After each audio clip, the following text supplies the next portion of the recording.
दहशतगर्दी का सर कुचला जाएगा और हमेशा के लिए पाकिस्तान की सरहदों से इनको इंशाअल्लाह उठाकर बहरे हिंद में डुबो दिया जाएगा। टीटीपी और टीटीए का जो गठजोड़ है, हमारे पास ठोस सबूत हैं, हर तरह के वसाइल उनको, हमारे जो दुश्मन हैं उनके ज़रिए वो वसाइल पहुंच रहे हैं। मई 2025 में एक मार्का हुआ जिसके नतीजे में अफवाज पाकिस्तान ने हिंदुस्तान को शिकस्त फाश दी और एक ऐसा सबक सिखाया कि वो रहती दुनिया तक भूलेगा नहीं। दहशतगर्दी को जड़ से उखाड़ फेंकने का आज़म। दहशतगर्दों को पाकिस्तान की सरहदों से उठाकर बहरा हिंद में डुबो दिया जाएगा। दहशतगर्द फिर सर उठा रहे हैं, इनको कुचल दिया जाएगा। वजीर आज़म शहबाज शरीफ की कौमी पैगाम अमन कमेटी के अरकान से मुलाकात में गुफ्तगू। कहा टीटीपी टीटीए के गठजोड़ के ठोस सबूत है। टीटीपी और टीटीए को दुश्मनों से वसाइल पहुंच रहे हैं। दहशतगर्दी के नासूर को माजी में खत्म कर दिया था, अब भी दहशतगर्दी को जड़ से उखाड़ फेंकेंगे। पेचीदा मामलात को मिल बैठकर तय करने की जरूरत है। कौमी यकजहती की जितनी आज जरूरत है पहले शायद कभी न थी। अफवाज पाकिस्तान ने मार्का हक में हिंदुस्तान को शिकस्त फाश दी। भारत को ऐसा सबक सिखाया कि वो रहती दुनिया तक नहीं भूलेगा। महमूद खान अचकजई कौमी असेंबली में अपोजिशन लीडर बन गए। स्पीकर ने नोटिफिकेशन जारी कर दिया। एयाज सादिक ने नोटिफिकेशन बैरिस्टर गौहर और आमिर डोगर के हवाले किया। अपोजिशन लीडर का ओहदा उमर अयूब की नाअहली के बाद 5 अगस्त 2025 से खाली था। बैरिस्टर गौहर ने मीडिया से गुफ्तगू करते हुए कहा कि महमूद अचकजई की तकर्री हमारा हक था, उसे एतमाद की बहाली समझता हूँ। हुकूमत और स्पीकर मजीद पेचीदगियों में नहीं गए। सेनेट की पार्लिमानी पार्टी में कोई इख्तलाफ नहीं। चेयरमैन सेनेट से दरख्वास्त है कि अल्लामा नासिर अब्बास का नोटिफिकेशन भी करे। सियासत में कोई दोस्त दुश्मन नहीं होता। महमूद अचकजई पर बानी पीटीआई ने एतमाद किया। मुज़ाकरात के लिए महमूद अचकजई जो इक़दाम करेंगे पीटीआई उन पर पूरा एतमाद करेगी।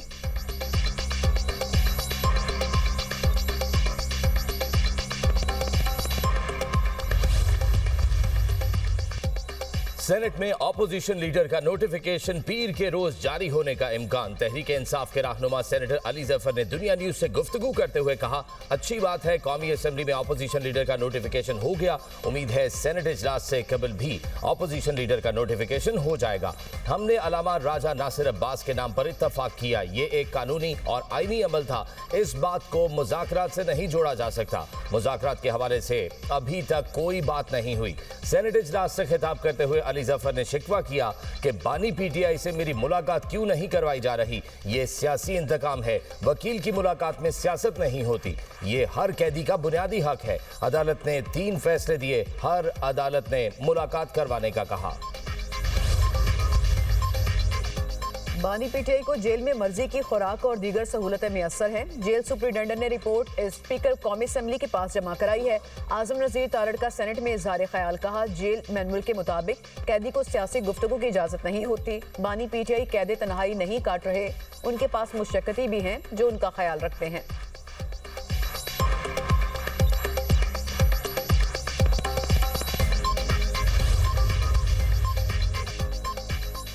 सेहत की सहूलतें हर शहरी का बुनियादी हक। वजीर आजम का सेहत कार्ड प्रोग्राम के इजरा की तकरीब से खिताब। सेहत कार्ड का इजरा अवामी खिदमत का तसलसल है। सेहत कार्ड प्रोग्राम सूबों में फैलाओ, लाखों खानदान मुस्तफीद हुए। हुकूमत आवाम को सेहत की सहूलियात का हक दहलीज पर फराहम कर रही है। 2016 में नवाज शरीफ ने सेहत का ये प्रोग्राम शुरू किया था। पंजाब में इस प्रोग्राम पर अरबों रुपए खर्च किए जा रहे हैं। वजीर आला पंजाब को दिल की गहराइयों से मुबारकबाद पेश करता हूँ। बलोचिस्तान और खैबर पख्तूनख्वा में भी प्रोग्राम जारी है। सिंध में भी अजरा की तजवीज़ बहुत अच्छी है। वजीर आला सिंध से बात करूंगा। वजीर आला सिंध सेहत और तालीम के हवाले से बहुत मुतहरक है। वफाकी वजीर सेहत मुस्तफ़ा कमाल ने कहा, सेहत हर शहरी का बुनियादी हक है। हुकूमत सेहत की सहूलियात हर शहरी तक पहुंचाने के लिए पुरआज़म है।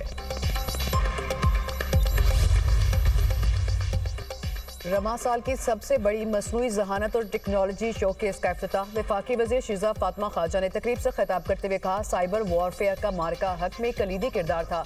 अफवाज पाकिस्तान ने बेहतरीन सलाहियत का मुजाहिरा किया। AI वीक पाकिस्तान को आलमी AI इको सिस्टम से जोड़ने में मुअव्वन साबित होगा।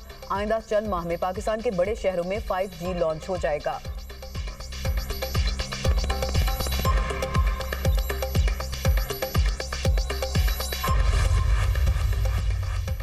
इस्लामाबाद में बल्दियाती इंतखाबात मुलतवी। इलेक्शन कमीशन ने बल्दियाती इंतखाबात से मुतालिक शेड्यूल वापस ले लिया। इलेक्शन कमीशन हुक्काम के मुताबिक सदारती ऑर्डिनेंस के बाद इंतखाबी शेड्यूल वापस लिया गया। सदारती ऑर्डिनेंस के बाद इलेक्शन कमीशन को असर नौ हल्का बंदियां करना होंगी।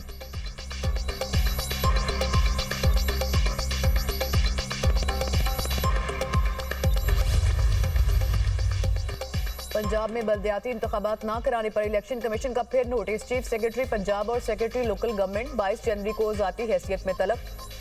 इलेक्शन कमीशन की पंजाब हुकूमत को बल्दियाती इंतखाबात यकीनी बनाने के लिए कार्रवाई की हिदायत। हल्काबंदी रूल्स और कंडक्ट ऑफ इलेक्शन रूल्स फ्राहम न करने पर समात मुकर्रर। पंजाब हुकूमत की यकीन दहानी के बावजूद मतलूबा नोटिफिकेशन और नक्शा जात फ्राहम न किए जा सके। पंजाब में बल्दियाती इदारों की मुद्दत 31 दिसंबर 2021 को खत्म हो चुकी। ज़राए इलेक्शन कमीशन के मुताबिक बल्दियाती इंतखाबात में ताख़ीर आईनी कानूनी जिम्मेदारियों की खिलाफवर्जी है।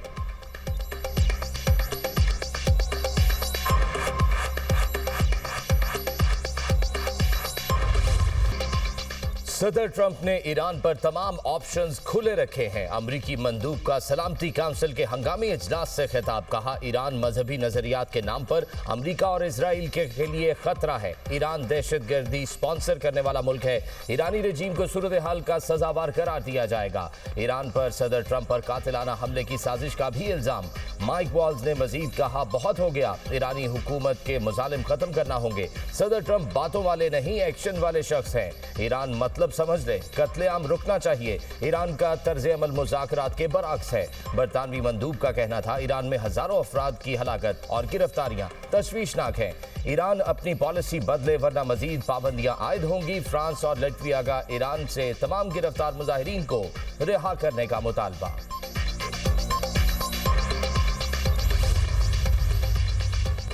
ईरान कशीदगी चाहता है, ना ही तसादुम। जारहियत का फैसला कुन जवाब दिया जाएगा। सलामती कौंसिल इजलास से ईरानी मंदूब का खिताब। कहा, ईरान के मामले पर अमेरिका का सलामती कौंसिल का इजलास बुलाना शर्मनाक है। ईरान ने दाइश तर्ज की दहशतगर्दी का सामना किया। अमीर सईद ईरानी ने अमेरिका, बरतानिया और फ्रांस की हुकूमतों को रिजीम कहा। बोले, सिविल सोसाइटी के नाम पर अमरीकी और इसराइली एजेंडा पेश किया गया। अमरीकी मंदूब ने झूठ और गलत बयानी का सहारा लिया। ईरान में हलाकतों की तादाद बढ़ाकर मुदाखलत का बहाना तलाश करने की कोशिश की गई। मामले को सिफारती तरीके से हल करना चाहते हैं।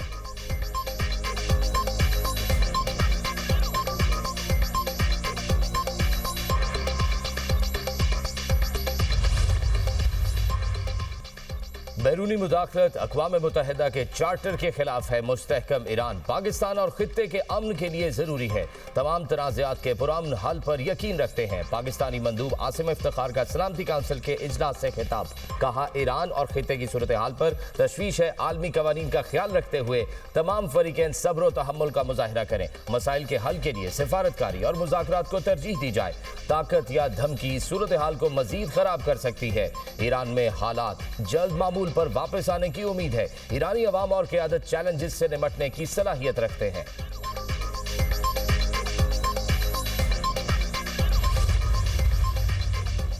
अमेरिका ईरान से मुतालिक खौफ व हरास फैलाने से बाज रहे। रूसी मंदूब के सलामती कौंसिल इजलास में अमेरिका पर तनकीद। कहा, ईरान में बैरूनी मुदाखलत आलमी अमन के लिए खतरा है।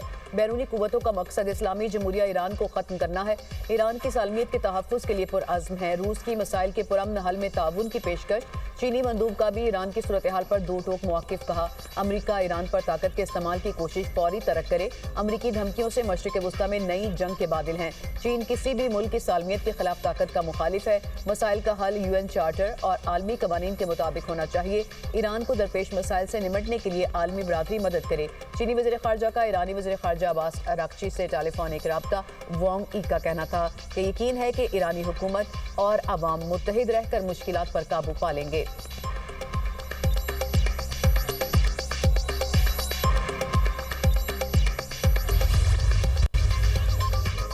चाबहार से दस्तबरदारी। भारत की ईरान के साथ ताल्लुकात की असलियत सामने आ गई। मुफादात के हुसूल की खातिर ईरान से किए गए मुआहदे को अमरीकी दबाव में तर्क कर देना भारत की दोगली पॉलिसियों का सबूत। भारतीय मीडिया के मुताबिक भारत ने पाबंदियों के नफाज से कबल तेहरान को अपनी तयशुदा $120 मिलियन की रकम अदा की थी। इंडिया पोर्ट्स ग्लोबल लिमिटेड के बोर्ड पर मौजूद तमाम सरकारी नामजद डायरेक्टर्स ने इज्तिमाई तौर पर इस्तीफा दे दिया। India ports global limited company की वेबसाइट भी बंद कर दी गई। अमरीकी पाबंदियों के मुमकिन असरात से मुतालिक अफराद और इदारों को बचाया जा सके।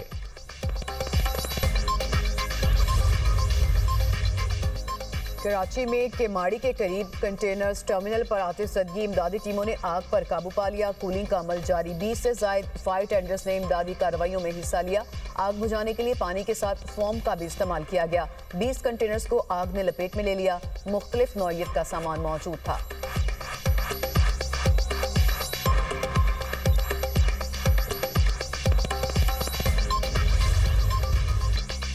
वादी नीलम के बालाई इलाकों में पहाड़ों पर बर्फबारी। मैदानी इलाकों में ठंडी हवाएं चलने से सर्दी की शिद्दत में इजाफा। ग्रेस, जागरा, सरगन, शहुंटर वैली में भी पहाड़ों पर सफेद गालों की बरसात।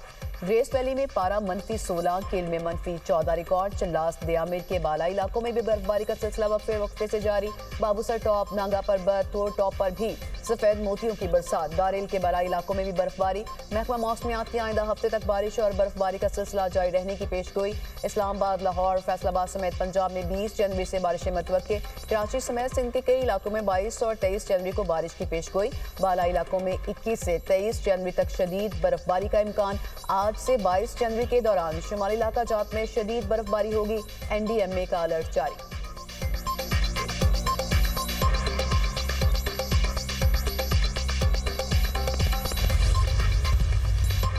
पाक फौज हम वक्त अवामी खिदमत के लिए पुरअज़्म। अपर चित्राल में फ्लाइंग कोच को हादसा, 2 अफराद जाम बहक, मुतादिद जख्मी। पाक फौज की बरवक्त इमदादी कार्रवाई, कई कीमती जानें बच गईं। पेशावर से चित्राल जाने वाली कोच को कोराक के मुकाम पर दरिया किनारे हादसा पेश आया। पाक फौज ने शदीद मौसमी हालात और दुश्वार गुजार रास्तों के बावजूद रेस्क्यू ऑपरेशन मुकम्मल किया। पाक फौज की जानिब से मुसाफिरों को महफूज मकाम पर मुंतकिल करके गर्म लिबास फराहम किया गया। मुकामी शहरियों ने पाक फौज का भरपूर शुक्रिया अदा किया।